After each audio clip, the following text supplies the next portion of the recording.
Good morning, guys. Thanks for watching. Now, I would just like to let you know it is Saturday morning. There's Six Nations is today, and I will be live streaming, doing a watch along for the England-Ireland game. It'd be lovely if you want to guys come along, ask me some questions. I will definitely be asking questions during the game, so it'll be great if you want to come and join us. Now, on to today. Apparently Nigel Owens wants to bring in a new card for rugby, an amber card. Now, I have no idea what his suggestions are, but I'm going to watch this and maybe it's something that football can think about as well. So let's give it a watch. So do you think, so from all the incidents that happened over the weekend, do you think that all of those 5 red cards were warranted?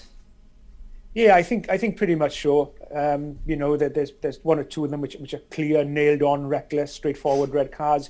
There's probably another 1 or 2 where you're thinking, well, I understand what the player's trying to do here, and he's got it wrong, but because he's got it wrong, because he was already doing an illegal action, and then whatever happened then before him, he was unable to adapt or change that action. It's resulted in him having a correct red card. So a couple of them are pretty straightforward red cards. The others, you think, well, yeah, I can understand why the player's got this wrong. I have no idea what games he's on about. It is a red card. We'll just wait for I don't think you can have any arguments really situation over the red cards that were given. And these 2 boys won't like it. I don't think you can have much argument over the 2 red cards in the Six Nations. I can have an argument with you about it, Nigel. Disgraceful. I don't know. Did they see the one? What's the big fella's name?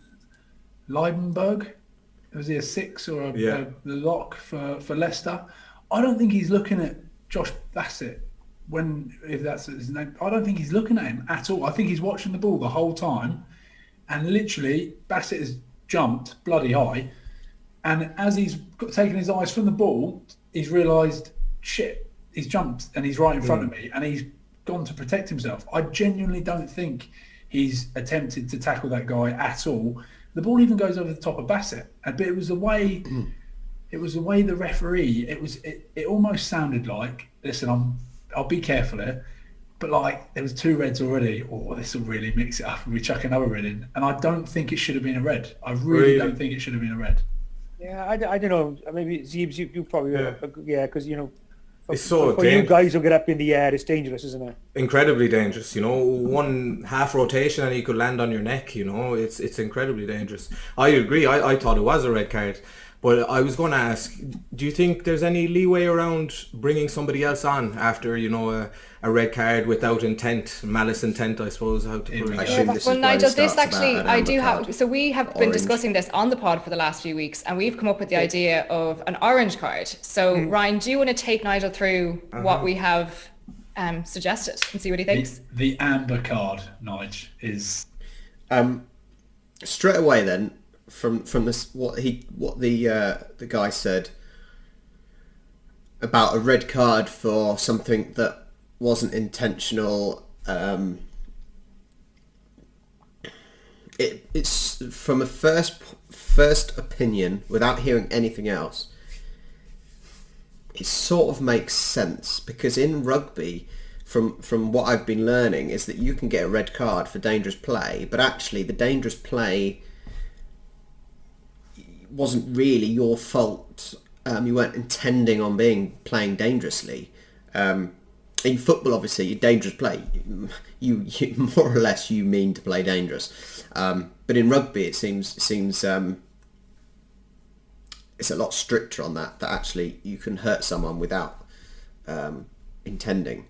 So I on my initial thought, maybe an orange card to allow that player is sent off, he can't come back on and whatnot, he gets punished in a certain way, but they're allowed to bring a player back on.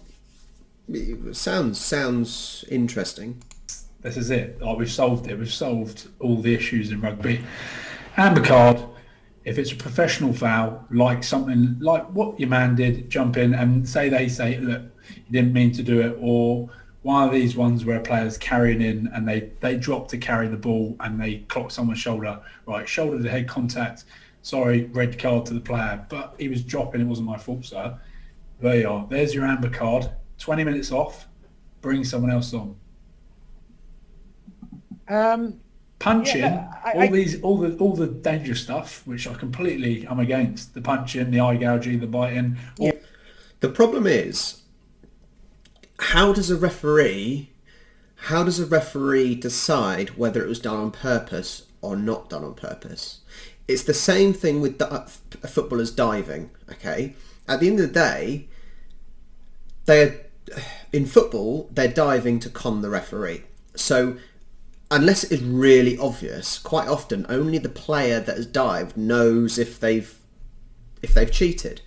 So if I relate it back to rugby, is it a case where actually only the player knows if he meant to cause harm or it was a complete accident? How is the referee meant to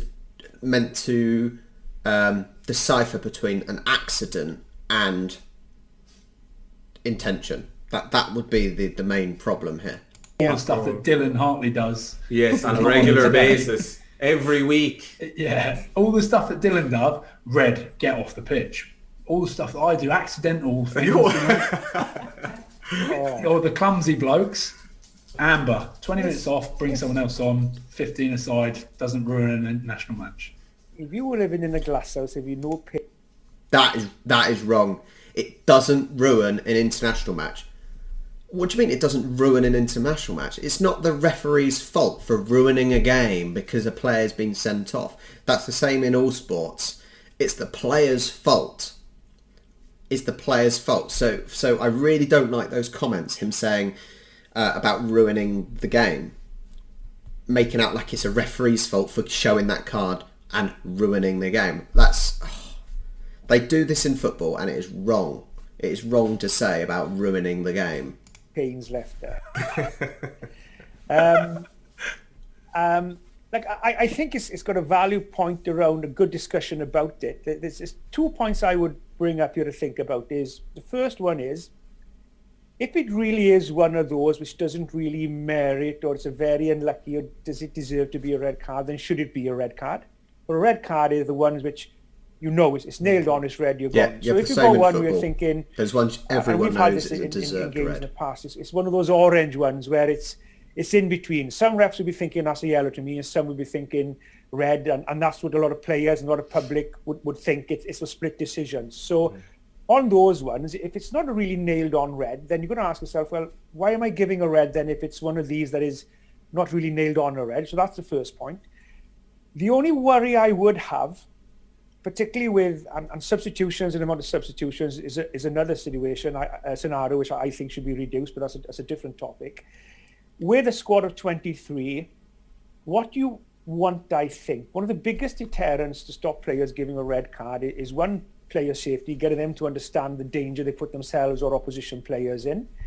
And also as well, the fact that your coach is going to be drumming into you, was we're not going to win games with down to 14 men. We've seen it in the Six Nations, whether Wales have gone on to win, who knows? But, we were lucky against Ireland, down to 14 men.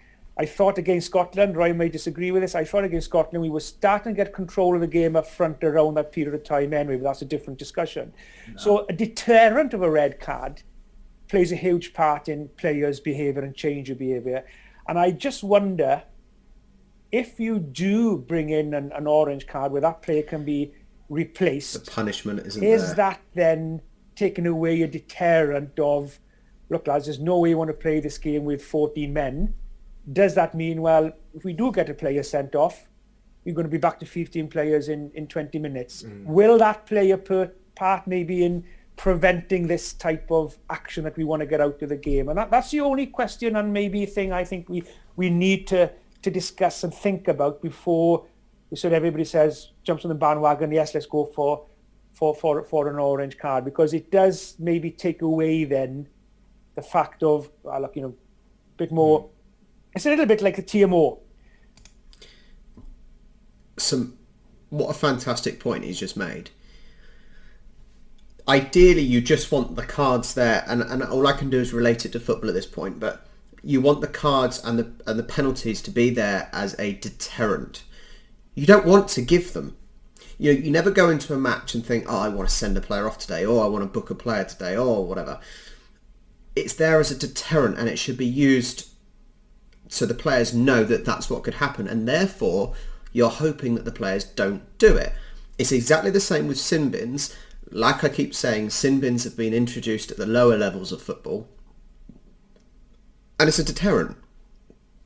You know, hopefully it's going to stop players from gobbing off and abusing the referees, because they know that the sin bin is there to be used, and therefore they know they're going to let down their team. So what a great point that actually, I said I don't know the specifics, I can only relate to football, but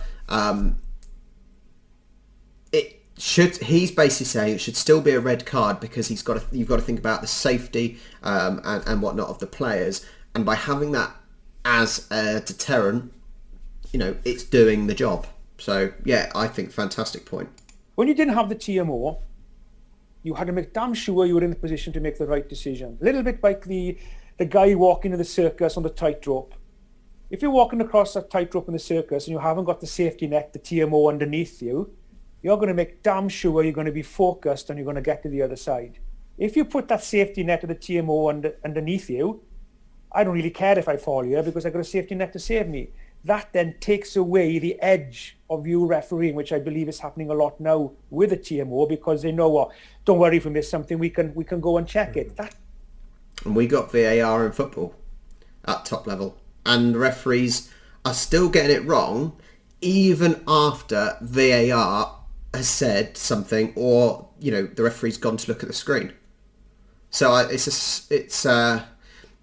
the problem is, it's knowing. This is what I've said this about diving in football, for example. The problem is knowing. Only the person who's done the action knows if they have done the action, if they've in football, if they've dived or they haven't dived. Unless you can see there is no clear contact on a player and he's fallen to the floor, then, you know, as a referee, you don't know if he's dived. They're trying to cheat, to be fair. And obviously in rugby, they're talking slightly different in things that can cause harm. But even then, how is a referee meant to decide if the person has done it on purpose? You know, and this is almost the point of the orange card. So basically they're saying if he didn't do it on purpose, it should be orange, and if he did do it on purpose, it's a red. But how is a referee meant to know? How is he meant to know what, you know, if he meant to? It's only that player that will know. Takes away the little bit of edge you need, I think. So there are a couple of things. It's a value point you're bringing up, and it's one that's certainly worth a discussion around. But no, I think there are other points that need to come part of the equation as well. I'm going to leave it there. Otherwise, it will drag on a little bit, this video, because I've given my opinion and my perception in relation to football as well. Because I think certain discussions like this can be related to football. I hope you guys enjoyed. Don't forget, join me on the live stream later on. I will be on about 4:30ish. So yeah, hopefully you'll join me. Anyway, have a good day, and hopefully we'll see you soon.